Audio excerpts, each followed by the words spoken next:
다만 오늘 본문을 보면서 오늘 본문 말씀은 세상의 사람들을 이렇게 두 부류로 나누고 있는 것을 우리가 볼 수 있는데, 이름하여 그냥 악인과 의인입니다. 의인은 지혜로운 자를 가리키고 있고 악인은 미련한 자를 뜻합니다.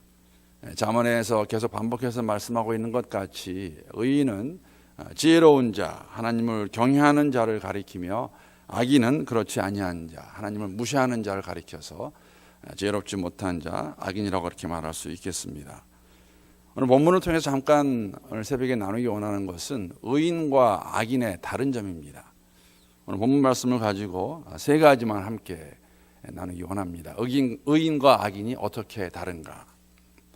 의인과 악인의 첫 번째 다른 점은 1절 말씀에 나와 있는데, 훈계를 좋아하는 자는 지식을 좋아하거니와 징계를 싫어하는 자는 짐승과 같으니라. 첫 번째 다른 점은 의인은 훈계와 책망을 좋아하지만 악인은 그렇지 않다고 그렇게 말하고 있습니다. 쉬운 것 같지만 쉽지 않은 것이 아마 훈계 듣는 것, 책망 받는 것이겠죠. 우리들 가운데 훈계 좋아하는 사람, 책망 좋아하는 사람이 얼마나 있을까 생각해 보았습니다. 여러분과 저를 포함해서 대부분의 사람들은 좋아하지 않습니다. 누가 나를 훈계한다는 것, 책망한다는 것. 왜 그러냐면은 그 의미는 내가 한 말이나 행동에 대해서 사실상 잘못됐다는 것을 말할 수 있기 때문에, 그 의미는 고쳐야 되는 부분이 있기 때문에 누가 나를 훈계한다, 책망한다 그러면 우리 기본적으로 다 좋아하지 않습니다. 시간이 좀 지난 이야기이긴 하지만은 제가 언젠가 벌써 한 3, 4년 된 것 같습니다. 그 큰 딸의 그 크레딧 카드 monthly statement, 그 매달 그 내라는 그 통지서, 고지서는 아니죠. 스테이트먼트 오는 걸 본 적이 있습니다. 언뜻 봤는데 밸런스가 굉장히 많아요. 밸런스가 많다는 의미는, 저도 대학교 들어가서 그렇게 크레딧 카드를 처음 받기 시작했는데, 크레딧 카드의 그 리밋이 한 500불입니다. 그런데 한 300불 정도의 밸런스를 보니까 제가 봤을 때는 상당히 큰 돈이었어요. 그래서 저는 사실은 이제 좀 걱정하는 마음으로, 부모가 자식을 사랑하는 마음으로, 야, 너 이거 다 낼 수 있어? 그랬더니 이런 거 먼저 배우면 안 되는데 이걸 먼저 배운 것 같아요. 그냥 미니멈 페이만 하고 할 거라고 해서 제가 답답해가지고 얘기를 했더니 그게 바로 잔소리가 된 것이죠. 그래서 애들이 잘하는 말이 있어요. 뭐 다른 자녀들은 모르겠지만 우리 애들은 뭐 그런 얘기 잘합니다. I know what I'm doing. 나 뭐 하는 줄 알아. 그러니까 무슨 말이냐면은 그냥 가만 놔두라는 이야기예요. 아빠가 얘기해도. 딸을 생각하는 마음으로, 사랑하는 마음으로 얘기했는데, 듣는 입장에서는 제 말이 잔소리가 됐고 책망이 되어 버렸습니다. 그래서 안 좋아하더라고요. 우리의 마음입니다, 여러분. 누가 나한테 조그만 싫은 소리 해도 저희 못 들어요. 항상 마음에 드는 게 뭐냐면 지가 뭐라고. 그런 마음이 저희들이 다 있다는 것이죠. 아마 우리 모두에게 필요한 것이 있다면 우리가 얼마나 부족하고 연약한 사람들인 것을 깨닫고 교훈과 책망을 받아들일 수 있을 때에 아마 우리는 더욱더 지혜로운 사람이 될 수 있을 것입니다. 사실 의인은 하나님의 말씀에 우리의 삶을 비추어 보아서 끊임없이 지속적으로 그분이 원하시는 삶의 모습이 무엇인가를 보고 읽고 듣고 깨달아서 그것을 교훈과 책망으로 받아들여서 삶을 변화시켜가는 모습이겠죠. 말씀에 뿌리를 내리고 살아가는 사람이 의인인데, 말씀에 뿌리를 내리고 살아가는 사람은 하나님을 경외하는 가운데 그 말씀을 우리에게 주시는 교훈과 책망을 받아들일 것입니다. 반면에 악인은, 지혜롭지 못한 사람은 이미 자기가 가장 지혜롭다 생각하고 이런 교훈과 책망을 거부하는 사람입니다. 그러한 사람의 모습 오늘 본문에 보게 되면 짐승으로 표현하고 있습니다. 미련한 짐승으로.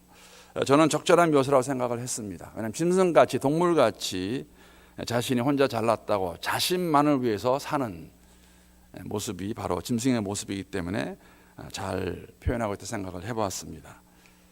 여러분과 제가 진정으로 하나님의 말씀을 기반으로, 우리 인생의 기반과 목적으로 삼고 살고 있다면은 우리는 먼저 그 말씀을 통해 주시는 훈계와 책망을 받아들일 수 있는 그런 삶의 자세가 필요해야 되겠죠.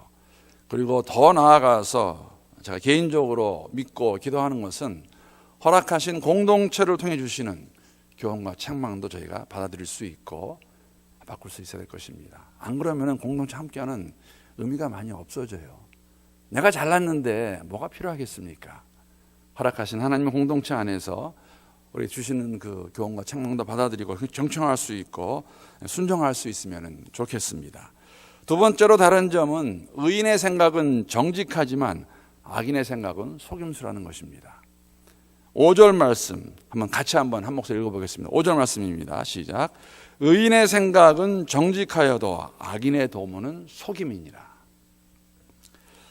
사람의 말과 행동은 그 사람이 어떤 사람인지를 잘 나타내 줍니다. 어떤 말을 하고 어떻게 행동하나. 좋은 나무가 좋은 열매를 맺을 수 있듯이 정직한 생각이 의인의 삶의 모습을 낼 수 있을 것입니다. 악인은 다른 사람을 속이고 해하고 그것을 도모하는 것이 악인이라고 저희들에게 말해주고 있습니다. 마음이 정직한 것이 당연한 이치 아니겠습니까? 왜냐하면 하나님께서는 우리의 마음을 보시기 때문에 내 마음에 있는 정직한 생각으로 인해서 정직한 언행이 나올 수 있다면 그러한 모습이 의인의 생각이겠지요.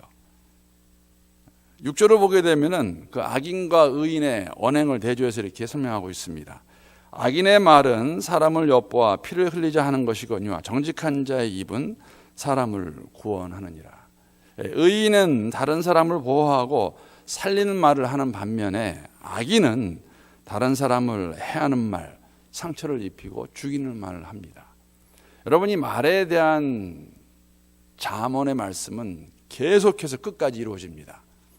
내일도 또 나오는데 제가 내일 말에 대해 좀 더 자세히 말씀을 드리기로 하면서 다만 그냥 아침에 다시 한번 우리 모두에게 드리는 질문은 여러분과 저의 말은 어떠한 말일까? 정말 사람을 살리는 말일까? 사람을 세우는 말일까? 아니면 사람을 죽이는 말일까? 사람을 해하는 말일까? 어떨 때는 그런 생각도 듭니다, 여러분. 이렇게 더욱더 정의롭지 못한 아니면 더욱더 악해져 간다는 느낌을 가지고 있는 세상에서 우리가 이렇게 의롭게 의인으로 살 필요가 있을까 하는 생각을 가질 때가 종종 있습니다. 왜냐하면 이 세상에서는 의인과 같이 정직한 마음을 가지고 깨끗하게 살아가는 삶의 모습이 소용이 없는 것 같아요. 왜냐하면 편법과 이기심으로 살아가는 악인들의 삶의 모습이 그리 나쁘게 보이지 않아요. 잘 살게 보입니다. 잘 사는 것 같아요. 그러면 나 꼭 저렇게 살아야 될까 하는 마음을 가질 때가 있는데 오늘 7절 말씀은 저희들에게 이렇게 위로하고 있습니다. 악인은 엎드려져서 소멸되려니와 의인의 집은 서 있으리라. 궁극적으로 여러분, 아무리 악인이 날고 뛰어도 결국은 다 무너질 것입니다. 하나님 말씀입니다. 마지막에 남는 것은 의인입니다. 의인의 삶이라는 것이죠. 조금 전에 말씀드린 것 같이 이 새벽에 우리의 생각과 말을 점검해 보는 가운데 정말 우리는 우리의 속사람과 바깥사람이 동일한 사람인가? 우리가 정말 정직한 마음을 가지고 하나님 보시기에 합당한 마음을 가지고 우리의 삶을 이뤄가고 있는가 하는 그러한 질문을 우리 모두에게 다시 한번 던집니다. 자, 마지막으로 의인과 악인의 다른 점은 의인은 성실히 일하지만 악인은 일확천금을 노린다는 것입니다. 11절, 12절 말씀 한번 함께 같이 읽어보겠습니다. 시작. 자기의 토지를 경작하는 자는 먹을 것이 많거니와 방탕한 것을 따르는 자는 지혜가 없느니라. 악인은 불의의 이익을 탐하나 의인은 그 뿌리로 말미암아 결실하느니라. 이 말씀을 이제 매일 성경 매일 보시는데 이렇게 설명하고 있습니다. 제가 한번 읽어보겠습니다. 하루하루를 성실히 살아가는 사람이 지혜로운 자이며 의인입니다. 땀 흘려 일하지 않고 일확천금을 노리는 것은 어리석을 뿐 아니라 악한 것입니다. 불의한 이익은 불의한 행동의 결실일 뿐임을 잊지 마십시오.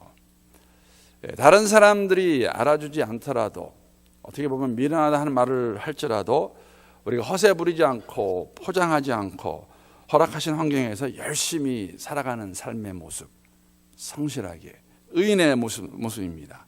하루하루를 성실히 경작해서 정당한 땀의 소산을 먹고 사는 사람의 모습이 의인의 모습입니다. 말도 안 되는 꿈을 꾸거나 우리가 잘 쓰는 말 있죠. 대박 내겠다고 어리석고 무모한 짓 하는 것, 이러한 것은 악인이라고 성경은 저희들에게 말하고 있습니다. 물론 조금 전에 말씀드린 것 같이 순간적이고 일시적인 수확 얻을 수도 있습니다. 그러나 성실하게 일해서 번 이익이 아니면 여러분 다 아실 거예요. 절대 오래가지 않습니다. 잃어버립니다. 더 나아가서 성실하게 일한 대가로 얻은 물질이 아닌 것은 여러분 종종 우리의 영혼을 하나님으로부터 멀어지게 합니다. 왜? 그 물질이 우리의 주가 되기 때문에. 그냥 성실하게 주어진 삶의 현장에서 하루하루를 열심히 살아가는 모습이 의인의 모습이고 지혜로운 자의 모습이라고 저희들에게 말씀하고 있고, 더 나아가서 우리가 적용할 수 있는 것은 여러분 물질을 많이 얻는 것보다 더 중요한 것이 있습니다. 그것은 어떻게 얻는가입니다. 성실하게 얻는 것이 중요합니다. 대박 내려고 한번 일확천금 얻어보려고 하는 것, 하나님이 원치 않는 것이라고 저희들에게 보여주고 말씀해 주고 있습니다. 그러기에 우리는 여러분 하루하루를, 제가 그런 말 잘 쓰는 것 같아요. 허락하신 삶의 현장에서 하나님이 허락하신 것이에요. 주권자이시기 때문에 우리가 하루하루의 삶 속에서 정말 열심히 성실하게 살아갈 수 있는 여러분과 제가 될 수 있기를 바랍니다. 우리가 오늘도 지혜로운 자로서, 의인으로서 하나님 말씀에 비추어 보아 오늘 새벽에도 우리가 말씀을 듣고 세상에 나갑니다. 우리에게 주시는 교훈과 책망의 말씀은 무엇이 있는가? 잘 경청하고 순종하면서 정직하고 성실하게 오늘 하루를 살아가며 승리할 수 있는 우리 모두가 될 수 있기를 주님의 이름으로 축복합니다.